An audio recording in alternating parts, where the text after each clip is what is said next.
অনৈতিকতায় ভরপুর আইনজীবী কিংবা বিচারক চাই না। আমরা এমন একটি বিচার ব্যবস্থা চাই যে বিচার ব্যবস্থা শুধুমাত্র অর্থনৈতিকভাবে দুর্নীতিমুক্ত হবে না, ইন্টেলেকচুয়ালি তারা দুর্নীতিগ্রস্ত হবে না, এরকম একটি বিচার ব্যবস্থা আমরা চাই।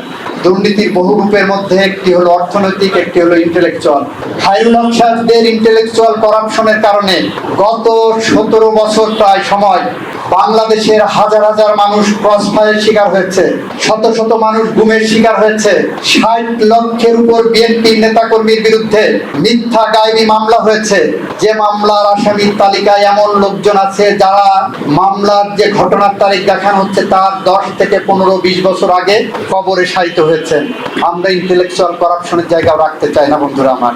সেই কারণেই বলেছি সচিবালয় আইনটা আমরা আরো বেশি যাচাই বাছাই করে পর্যবেক্ষণ করে এমন একটি আইন আনতে চাই যেখানে সত্যিকার অর্থে বিচারকরা সাংবিধানিকভাবে যে পথ নির্দেশ করা আছে সেই পথে হেঁটে যেতে পারেন।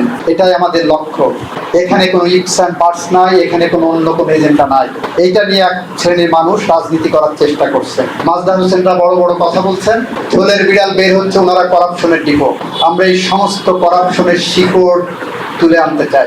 বিএনপি জুলাই সনদকে ধারণ করে, বিএনপি বিশ্বাস করে জুলাই সনদ যেমন বিপ্লবীদের অভ্যুত্থানকারীদের রক্তে লেখা, ঠিক সেই জুলাই সনদের পিছনে আরো বেশি 17 বছর 16 বছরের গল্প আছে, যে গল্পের নায়কেরা 4500-এর মতো ক্রসফায়ারের শিকার হওয়া মানুষ, যে গল্পের নায়কেরা 700 গুম হওয়ার পরিবার বা গুম হওয়ার সদস্যরা, যে গল্পের নায়কেরা 60 লক্ষের উপরে বিএনপি নেতাকর্মীরা, যে গল্পের নায়কেরা মাঠ ঘাট খাল বিল পেরিয়ে গত 16 বছরের স্বৈরাচার বিরোধী সংগ্রামের রাজপথ দখল করেছিল।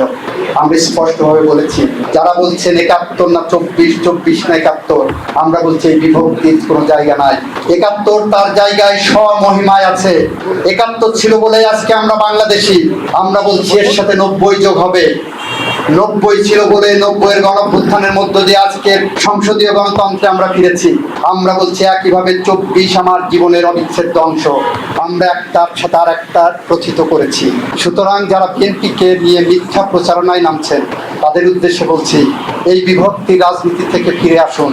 10 বছর পরে তনু হত্যা মামলার প্রথম আসামি অ্যারেস্ট হয়েছে। আমরা এমন একটি স্বপ্নের বাংলাদেশ ধরে এগিয়ে যাচ্ছি, আমাদের পাশে থাকেন। একটি গণঅভ্যুত্থান পূর্ব বা উত্তর বাংলাদেশে আমরা যে পরিস্থিতিতে এসেছি, একদিকে অর্থনৈতিকভাবে অলরেডি ঝুঁকির মধ্যে ছিল, তারপরে যুদ্ধ শুরু হয়েছে। আমাদের মাননীয় প্রতিমন্ত্রী বলেছেন তেলের দাম বাড়ার বিষয়ে। এরকম একটি নাজুক অর্থনৈতিক মধ্যেও আমরা এতদিন তেলের দাম বাড়াইনি। আমরা ব্যর্থ হলে এই বাংলাদেশ গভীর অন্ধকারের দিকে এগিয়ে যাবে। রাজনৈতিক অপসংস্কৃতি সামনে যদি আসে, আমরা ব্যর্থ হলে আগামী প্রজন্মের সামনে একটি অন্ধকার ভবিষ্যৎ হাতছানি দেবে।